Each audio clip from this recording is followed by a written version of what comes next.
today, So I've got a set of practice problems for radical functions. Okay. So one of them, the first one we should do here, for the parent function y equals the square root of x, what effect does a value of b equals 5 have on the graph? Okay, the parent function is y equals the square root of x. And then what's the function we're dealing with?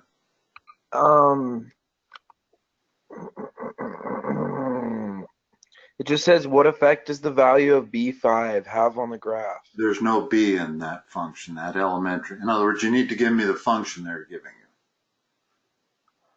I'm not entirely sure. I feel like this is a very I might be missing that part of it because this is confusing to read even. Well, here, let me see if I can straighten things out. If you said y equal 5 square root of x, and the question might be, what effect does the 5 have on the parent function? Over here, I've got a parent function, and you need to know how to graph each of these elementary functions. There's like 8 of them. Square root of x is one of them. Okay. I guess you need to know how to graph them. It's certainly useful if you know how to graph them. In fact, for this particular question, you don't really need to know how to graph it. What does the 5? What effect does that have on this graph?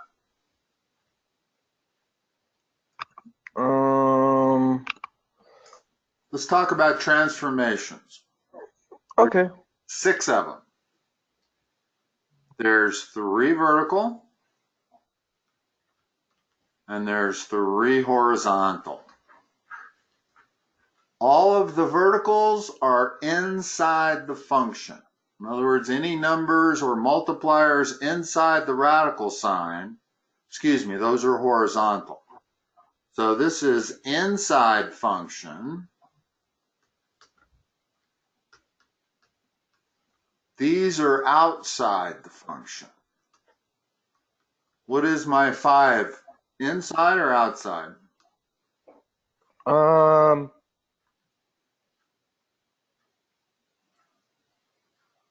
Is it inside the radical sign or outside? Outside. That's how you tell.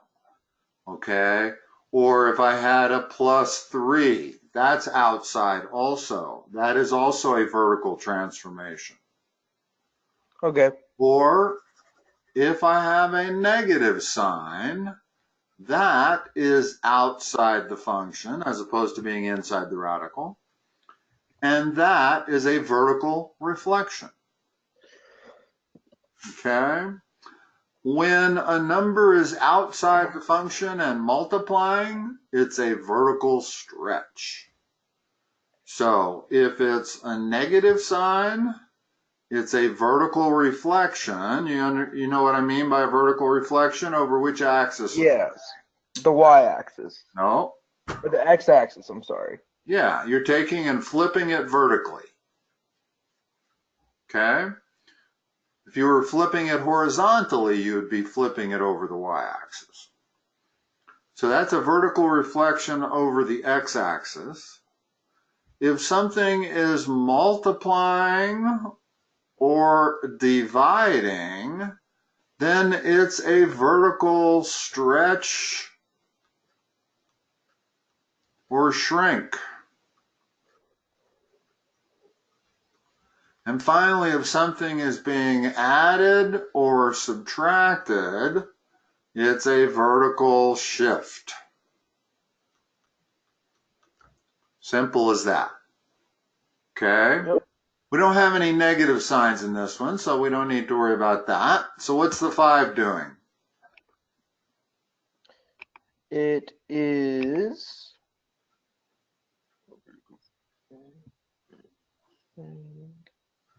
Look at my notes. Stretch or shrink?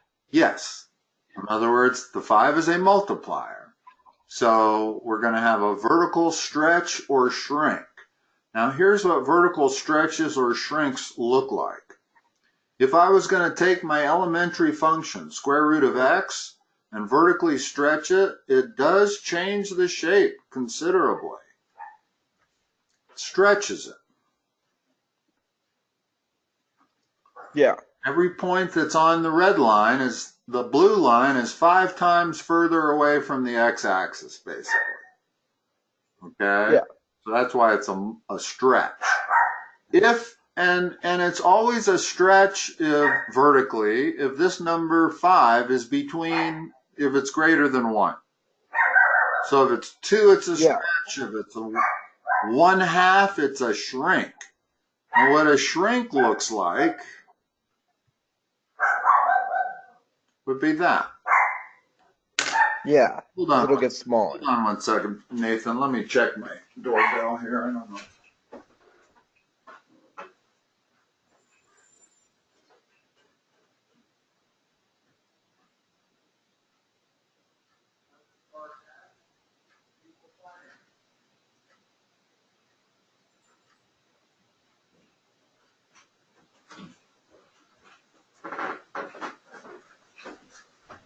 Public service is in the neighborhood relaying some underground cables, so they need access to the backyard. But all right, let's talk about the horizontal transformations.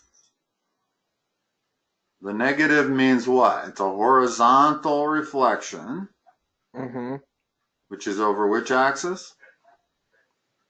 The y. If there's multiplication or division, it's a horizontal stretch or shrink. And if there's addition or subtraction, it's a horizontal shift. Very similar to the vertical ones. So you really only need to remember 3 things when you're talking about transformations. You don't need to remember 6. Just remember that the ones outside the function are vertical, the ones inside the function are horizontal. Now, let me give you just a few examples of horizontal. There's a horizontal reflection, because the negative sign is inside the function. Yeah. There's a horizontal, is that a stretch or a shrink?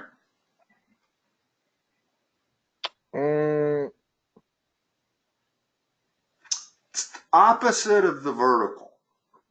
So when the number is above 1, it's actually a shrink, horizontal. Oh.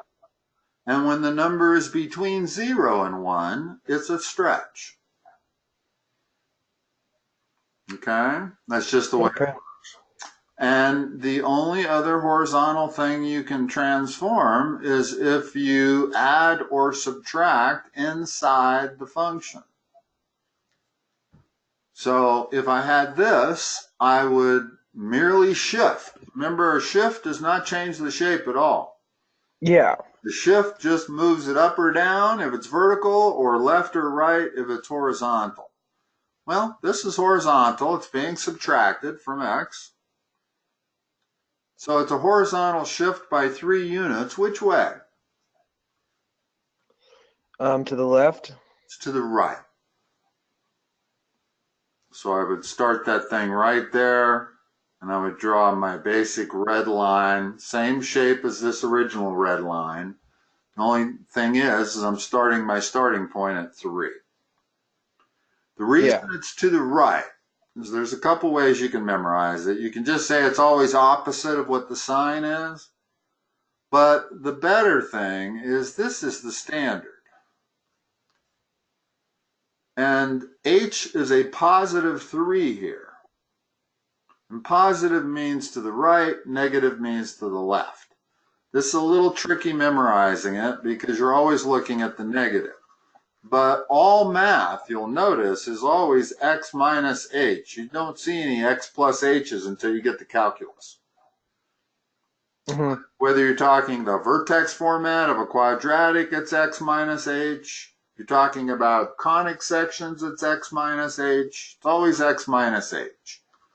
So you have to realize in this situation that h is a positive 3, meaning I move it 3 units to the right. Okay. Okay? So, if I were you, I'd take out your camera and take a picture of this page, because this sums up Took a screenshot. translations. Yeah, this sums up translations perfectly. Okay, now let's put it into practice. Now give me some. All right. In other words, I just gave you a bunch. I just made them up. Let's see what's on your review material. I don't know. Here. Solve. This one's nothing to do. I don't think there was only one question on that, and it was the one that was asked in a weird way. So All right. let's see what's next here. Okay.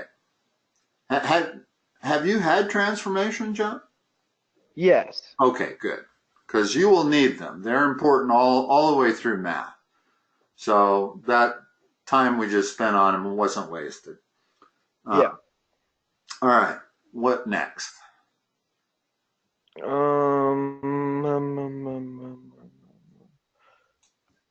Sorry. If they're worded a weird way, you might want to just take a picture of it and send it to my email. And I'll bring it on the screen and we can. The solution to a radical function, the square root of 1/2 x plus 1 equals 1, is x minus 1. True or false? Okay. So there's the equation.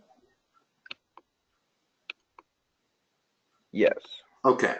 So in order to answer their question, we need to solve for x. Yeah. Okay. So how do we solve for x? Well, we wouldn't actually have to, because their question is so simplistic, and they say, is x equal to minus 1, right? Right. Well, so all we have to do is plug in minus 1 for x and see if we still have an equation, and you'll notice we do not. 1/2 times minus 1 plus 1. Well, what's that equal to? Minus 1/2 plus 1, so that's the square root of 1/2, which is certainly not 1. So no, x is not equal to minus 1. We can answer the question really quickly that way. But that's not the way to do the problem. The problem is to solve for x and see what x actually is. Okay. The next one is find the domain. Okay, first of all, let's solve for x. And then we'll look at the domain and the range. Okay. How do I solve for x? Square root of both sides, or square both sides. Okay, read the next line to me. 1/2 x plus 1 equals 1. Okay, next line. 1/2 x equals 0. And the next line. X equals 0. There you go. That's the solution. Now let's talk about the domain. Right? That's what they want to talk about next? Yes. Okay. Well, we're not doing the domain of this problem. We're doing a domain of a different equation. Go ahead. The equation is f of x equals the square root of 3x plus 9 minus 1. And the minus 1 is going to be outside of the parentheses. Okay. The way to think about domain is it's not so much all of the values that x can be, but you focus on what x cannot be. And whenever you see a radical sign in an equation, you know that whatever's inside the radical sign has to be equal to 0 or a positive number, right? You cannot take the square root of negative numbers. That's the simple matter. Okay? Okay. So this right here has to be greater than or equal to 0. Well, let's make it greater than or equal to 0 and solve that. Solve this inequality. Minus 9 on both sides.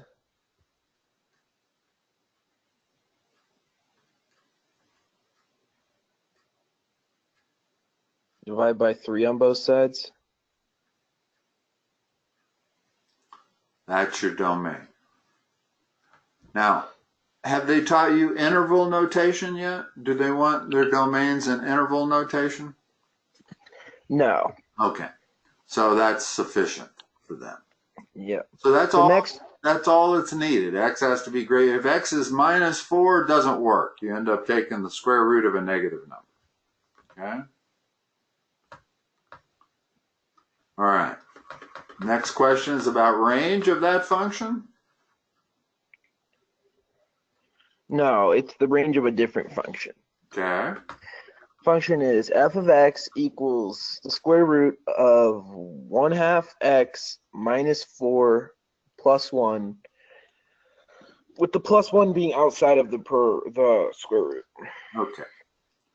On range, you're looking at the y values, the f of x values. You're not concerned about the x values. That's all domain. So you want your eyes to start looking up and down on the graph if you're looking at a graph. If you're looking at a graph, these are relatively easy to solve because you just look at the graph and it'll tell you what the domain is or the range. If we're having to do this algebraically, which we are, we have to think about it a little bit differently. Okay? What is the lowest value that thing can have? Zero. Part that I circled, correct. So what is the lowest value f of x can have? 1. Therefore, f of x has to be greater than or equal to 1. You mean less than or equal to 1? I mean greater than or equal to 1. Notice that if I make what I circled, the radical, 0, that's the low it can never be negative. You can't take the square root of something and get a negative number. The lowest number you can get is 0. I can get higher numbers. I can make this thing equal to 1,000 if I want. So f of x could go all the way up to 1,001. In fact, I can make it equal to 1,000,000. In fact, I can let it go to infinity. So f of x will go all the way to infinity, vertically. But it can never go less than 1. Because how would it be able to? For it to be less than 1, I would need a negative number as a result of doing the radical. In other words, I would need the square root of 1/2 x plus 4 to be a negative number. And it would never can be a negative number. With me? Yeah. Let's do some more. Make sure. All right. Domain and range. Let's do domain and range. In fact, it's not really a bad idea to do domain and range on the same problem, on the same function. I don't have any more specific problems, so if you could make one up. Okay.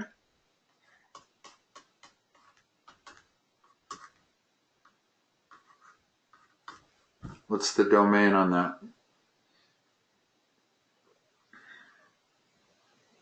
Well,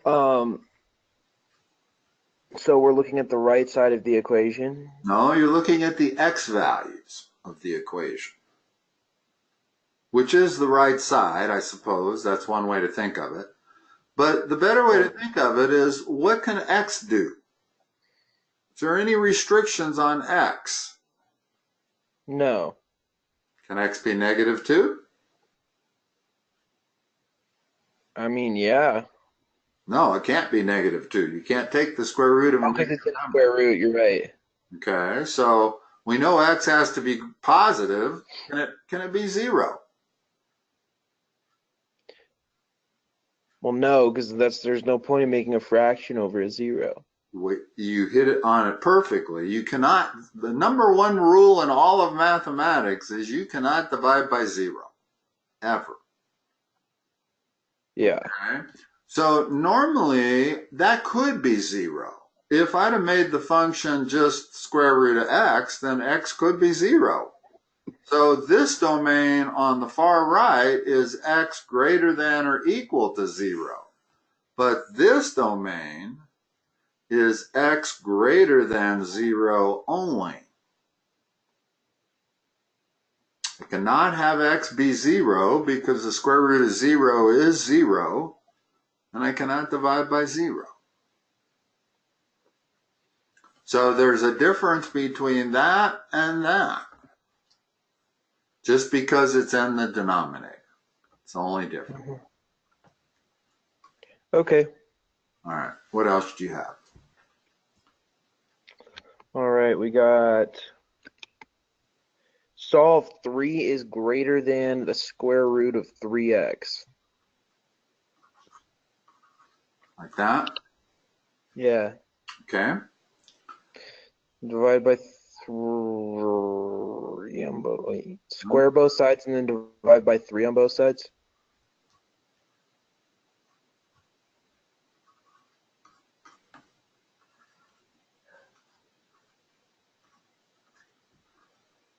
Or, I don't really like it, when you're dealing with inequalities and you have the x on the right,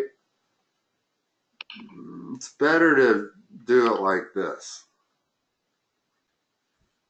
Yeah. They both say the same thing. It's just that I've always found my brain handles the bottom one better. I can picture this on a number line. In other words, I know that x has to be all those values like that. Whereas this one gives me a little trouble on a number line for some reason. I like x to be on the left side when you're in an equality. Now notice what I did when I switched the sides. I had to also switch the direction of the inequality. Yeah. Okay.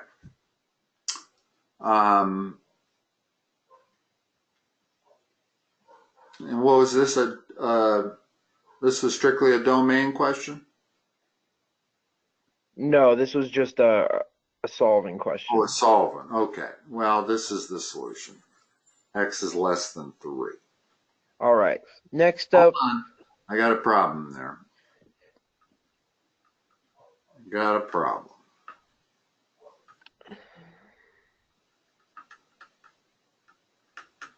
It's not x is less than 3. It's x is less than 3 and greater than or equal to 1/3. Because I have to take in the domain considerations.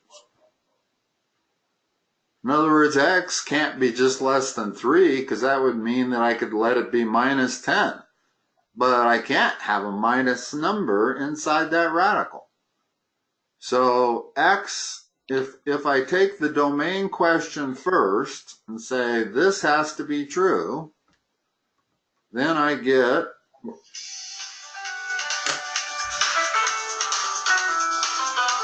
hold on one second, Nathan. I got so many things going on. Hello? That ain't one of them. Okay. Normally I won't take phone calls there. But so when we solve the domain problem,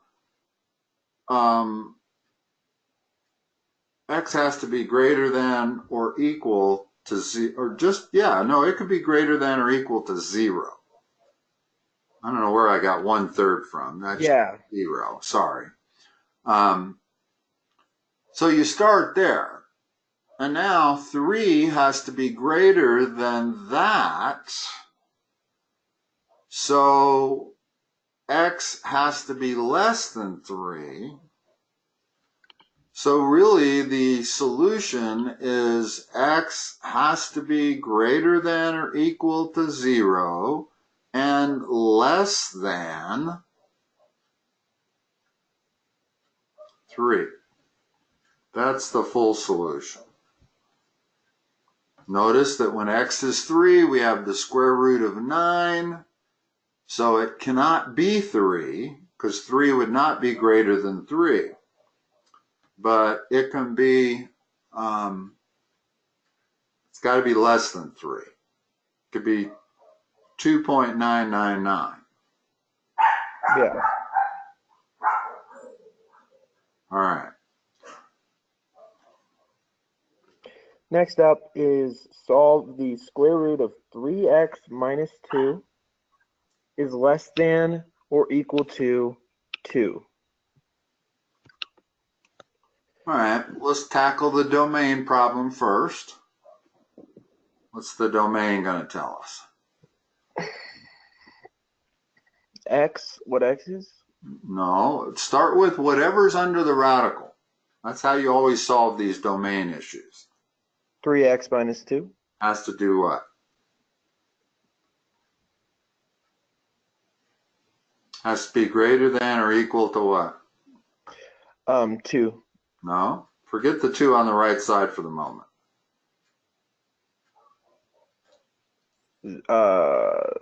0? Yeah. No, 1. No, 0. In other words, it's okay if that's equal to 0.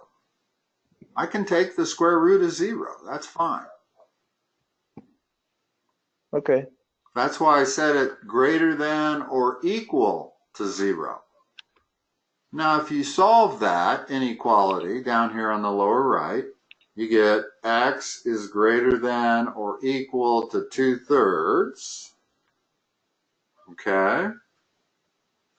Okay. And if it has to be less than or equal to 2, I can just show that by adding that right there. Now, usually these go the other direction, so that it's x is greater than or equal to 2/3 and less than or equal to 2. In other words, they go the other direction because you want to go from low number to higher number. Okay? But if we were to solve this just the normal way, we wouldn't find this lower restriction. I would square both sides, and I would get this. See, it's the squaring both sides is where actually the problem comes in. But you don't really need to go through that. So x has to be less than or equal to 2. And greater than or equal to 2/3. Yeah, I actually cannot make that statement until I've solved this inequality like I just did. It just happened to come out to be 2, the same number. It doesn't normally. Okay? Okay. All right, what else? Evaluate 100 to the negative 1/2 power. Okay, let's talk about negative exponents first of all. What do they mean? What does this mean right here on the right? I'm not sure actually. Okay, the first thing it does not mean is it's not a negative number. And that's the biggest mistake most students make. Oh, it's the number, makes the thing a fraction. No, it's just 1 over 3 squared. In other words, take that negative exponent, make it positive, and put it under 1. That's the way you handle it. With me? Yeah. What does a fractional exponent mean? What does this mean? That I do not know. That's the same as a radical sign. In other words, that equals the square root of 4. Okay. which is 2. So we're going to combine both of those in this problem. First of all, let's get rid of the negative exponent. What do I have to do? 1 over 100 to the negative 1/2 power. No, you change it to a positive when you move it to the other side of the fraction bar. Oh, yeah. I'm sorry. Okay. And then we know that 1/2 exponent means square root. What's the square root of 100? Yeah. What's the square root of 10. So it's 1/10. Notice a positive number. They're always positive numbers. So don't let, and that's the only reason it's confusing. People aren't used to seeing a negative sign and finding a positive number, but it always is. Well, all right. I can't say it's always, but it is possible to think of a situation where you would get a negative number. Negative 8 to the negative 1/3 would be 1 over negative 8 to the 1/3, and negative 8 to the 1/3 is negative 2. So that would be 1 over negative 2, so that would be a negative number. But usually this is not a negative number when they're giving you these problems. So it is possible to make the whole number negative, but normally it's positive. As long as that lower number is positive, you got a positive number. Okay. What else, Nathan? Next up, evaluate 27 to the 2/3 power. Okay. So here we have a positive exponent, but it's fractional, and it's got a number in the numerator and number in the denominator. Well, let's start with the denominator. The denominator is always the root. Okay? Really? Yep. So this means the third root of 27 squared.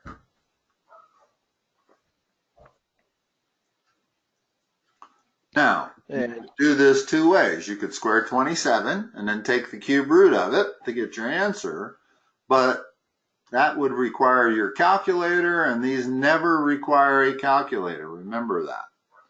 Because what you do is you always take the bottom first. So what is the cube root of 27? 9. Well, 9 times 9 times 9. Is that equal to 27? Oh, no, I'm sorry. 3. Okay. So this problem really is 3 squared. So that's the answer, 27 to the 2/3 power. But notice that by doing it this way, we didn't have to deal with any big numbers at all. As long as and they're always going to give it to you in a way where this comes out to be a nice small whole number, like 8 to the 2/3. What's that? Yeah. What's that equal to? 8 to the 2/3. Do the root first. Do the root first. The root first is 3. No. It's the third root of 8. That's what I mean by doing it first. Is take the cube root. The cube root of 8 is what? 2. 2 squared is 4. That's your answer. Yeah. Before we do any more, I want to give you one more.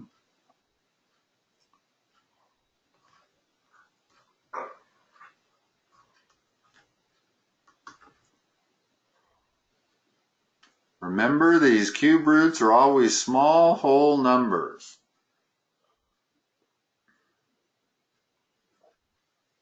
Okay, so 64.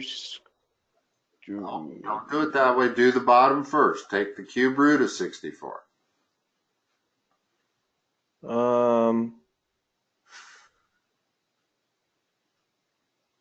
you know it has to be either 2 or 4, you can figure it out. Yeah. It's 4. Okay, so it's 4 4 squared, 16.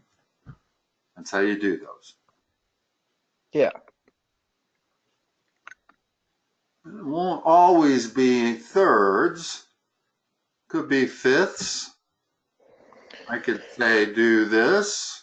The fifth root of 32 is 2 squared.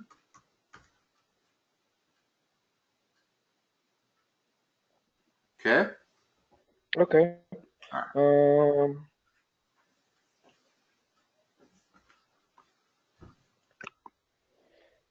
All right. We should do one more because you said you have to get out of here and I have to use the restroom. And, Yeah, let's try to go for one more here. Solve 12 minus 3x. The square root of 12 minus 3x is greater than 6. Okay. Let's go ahead and solve it normally.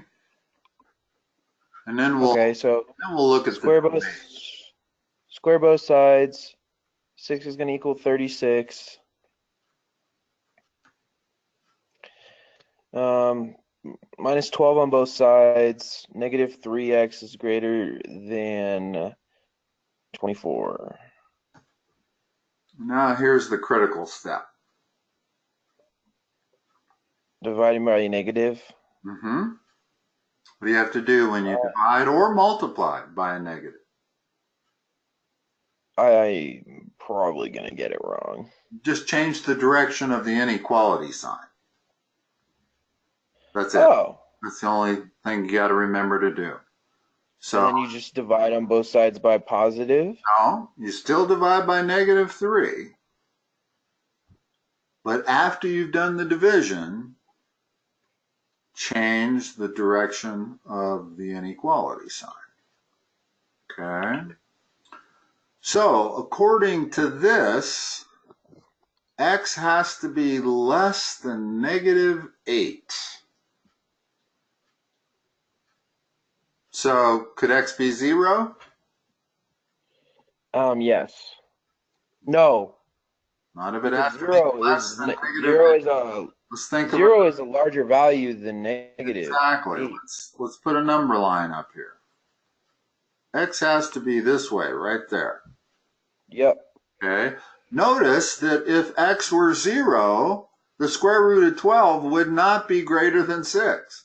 Square root of 12 is like 3 1/3. Yeah. So after solving it, this tells us x has to be less than negative 8. Now, there is a domain issue up here. In other words, I could have done this step first. That has to be greater than or equal to 0, which means 3x is greater than or equal to minus 12, which means x is less than or equal to 4. Well, notice that that isn't even relevant. Since my final answer says x has to be less than minus 8, then this is superfluous, the fact that x has to be less than or equal to 4. Clearly, if it has to be less than minus 8, I don't need that. In other words, there's no value that x has to be greater than. Notice that the further x goes on the left side, the bigger this number becomes. If I let x go to minus 100, I got 12 plus 300. So as I go in this direction, this thing just gets bigger and bigger. Okay. Which makes it still greater than 6. But if I try to put in numbers somewhere in there, it won't be greater than 6. I see what you're saying. Okay.